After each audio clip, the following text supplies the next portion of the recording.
ఒక 6 సార్లు నేను సప్లై చేసిన. ఒంటరి మహిళ అని నేను సప్లై చేసిన, పింఛన్ కూడా లేదు. ఆధార్ కార్డు ఇంట కిరాయిలో ఇంట్లో ఉంటే అది మొత్తము ఆనవాడి ఊరిసి చిరిగిపోయితే మళ్ళీ సప్లై చేసిన.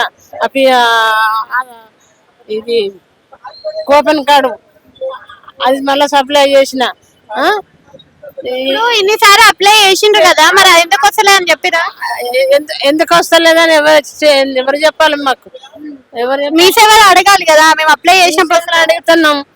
అక్కడ రాంది మేమేం చేయాలంటారు? పింఛన్ తిరిగి తిరిగి తిరిగి తిరిగి బోకరగాళ్ళకు 5-6 వేలు దాకా కష్టం చేసుకుంటే బతుకుడు, లేకుంటే లేదమ్మా. మా జీవితం ఇట్లా ఉన్నది. కొడుకులు లేరు, సొంత ఇంటికి రాయి చూత ఇంటికి రాయి. రేషన్ కార్డు ఉందమ్మా? రేషన్ కార్డు గురించే పెట్టినా. రేషన్ కార్డు రాలే, పెన్షన్ రాలే.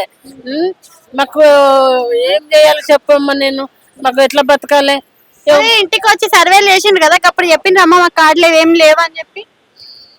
నేను అప్పుడు సర్వేలు చేసిండ్రు కదా, ఇంటికి డబుల్ బెడ్రూమ్ ఇస్తామని. డబుల్ బెడ్రూమ్ అన్నప్పుడు వచ్చిండ్రు, వచ్చి ఫోటో తీసుకొని పోయిండ్రు. ఆధార్ కార్డు అందులో ఫోన్ లో కొట్టుకున్నాడు, నన్ను ఫోటో తీసుకున్నాడు. ఇదేనమ్మా ఇంటికి అంటే నా బతుకు ఇదే బిడ్డ, ఒంటరి మహిళలు ఎవరు లేరు అమ్మంటే ఎవరు లేరు అయ్యా నాకు అని ఏడ్చిన. సరే అమ్మ అని తెంచుకున్నాడు. ఫోటో ఇంతవరకు ఎవరు ఇన్కోరికి వస్తారమ్మా అని అన్నాడు. ఇన్కోరు లేదు, ఏది లేదు. ఇక పని గురించి అని తిరిగి తిరిగి వచ్చి ఇక కాళ్ళు నొత్తున్నాయని కూర్చున్నా.